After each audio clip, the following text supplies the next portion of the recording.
നമസ്കാരം. Thiruvananthapuram UAE consulate വഴിയുള്ള നയതന്ത്ര സ്വർണ്ണക്കള്ളക്കടത്ത് കേസിൽ പുതിയ വഴിത്തിരിവ്. ശബരിമലയുൾപ്പെടെയുള്ള ദക്ഷിണേന്ത്യയിലെ പ്രധാന ആരാധനാലയങ്ങളിൽ നിന്നുമുള്ള പുരാവസ്തുക്കളും സ്വർണവും നയതന്ത്ര പാഴ്സൽ വഴി വിദേശത്തേക്ക് കടത്തിയിരിക്കാമെന്ന സംശയത്തിൽ കേന്ദ്ര ഏജൻസികൾ അന്വേഷണം ആരംഭിച്ചു. മുൻപ് നടന്ന അന്വേഷണം വിദേശത്ത് നിന്ന് കേരളത്തിലേക്ക് സ്വർണം കടത്തിയതിനെക്കുറിച്ച് മാത്രമായിരുന്നു. എന്നാൽ ഇതേ ചാനലിലൂടെ കേരളത്തിൽ നിന്ന് വിദേശത്തേക്ക് പോയ പാഴ്സലുകളിൽ എന്തായിരുന്നുവെന്നത് സംബന്ധിച്ച് ഇന്നും ദുരൂഹത നിലനിൽക്കുന്നു. ആരാധനാലയങ്ങളിൽ നിന്ന് മോഷ്ടിക്കപ്പെടുന്ന വസ്തുക്കൾ വിദേശത്തേക്ക് കടത്തുന്ന മാഫിയ കേരളത്തിൽ സജീവമാണ് എന്ന വിവരങ്ങളും ലഭിച്ചിട്ടുണ്ട്. മുൻപ് സ്വർണ്ണക്കടത്ത് കേസിൽ പ്രതികളായ സ്വപ്ന സുരേഷ്, സരിത്ത് എന്നിവർക്ക് പുറമെ മറ്റുദ്യോഗസ്ഥരിലേക്കും അന്വേഷണം നീളുന്നുവെന്ന് റിപ്പോർട്ടുകൾ പുറത്തുവരുന്നു. സെക്രട്ടേറിയറ്റിലെ ചില ഉദ്യോഗസ്ഥർക്ക് അർഹതയില്ലാതെ നയതന്ത്ര തിരിച്ചറിയൽ കാർഡുകൾ ലഭിച്ചതായും പ്രോട്ടോകോൾ ഓഫീസറുടെ അനുമതിയില്ലാതെ ഗ്രീൻ ചാനൽ വഴി പാഴ്സലുകൾ അയച്ചതായും മുൻപ് കണ്ടെത്തിയിരുന്നു. കേന്ദ്ര രഹസ്യാന്വേഷണ ഏജൻസികൾക്ക് പുറമെ സാമ്പത്തിക കുറ്റാന്വേഷണ വിഭാഗങ്ങളായ എൻഫോഴ്സ്മെന്റ്, കസ്റ്റംസ്, പ്രിവന്റീവ് വിഭാഗം എന്നിവരാണ് നിലവിൽ വിവരങ്ങൾ ശേഖരിക്കുന്നത്. പ്രാഥമിക തെളിവുകൾ ലഭിക്കുന്ന മുറയ്ക്ക് ED ഔദ്യോഗികമായി കേസ് രജിസ്റ്റർ ചെയ്യും.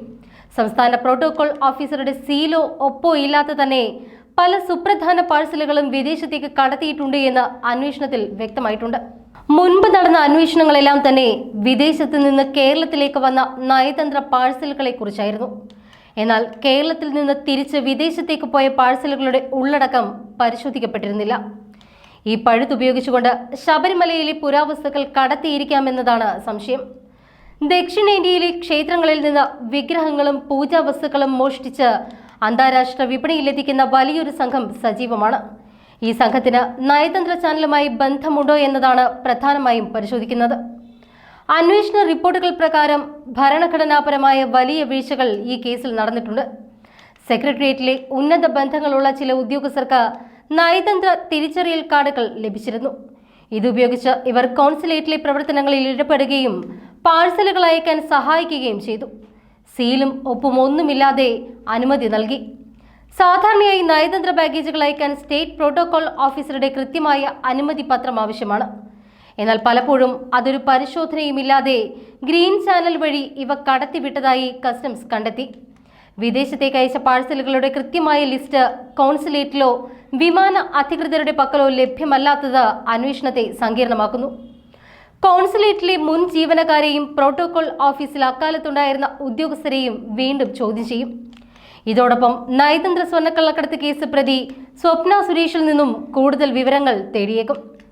നിലവിൽ സാമ്പത്തിക ഇടപാടുകളെക്കുറിച്ചുള്ള പ്രാഥമിക വിവരശേഖരണമാണ് നടക്കുന്നത്. സ്വർണമോ പുരാവസ്തുക്കളോ കടത്തിയതിന് പകരമായി കള്ളപ്പണം ഒഴുകിയിട്ടുണ്ട് എന്ന് വ്യക്തമായാൽ ED ഉടൻ തന്നെ കേസ് രജിസ്റ്റർ ചെയ്യും. ശബരിമലയിലെയും മറ്റ് പ്രധാന ക്ഷേത്രങ്ങളിലെയും സ്വർണം, മറ്റ് വിലപിടിപ്പുള്ള വസ്തുക്കൾ എന്നിവയുടെ കൃത്യമായ കണക്കുകൾ ദേവസ്വം ബോർഡുകളിൽ നിന്നും അന്വേഷണ ഏജൻസികൾ ആവശ്യപ്പെട്ടേക്കാം.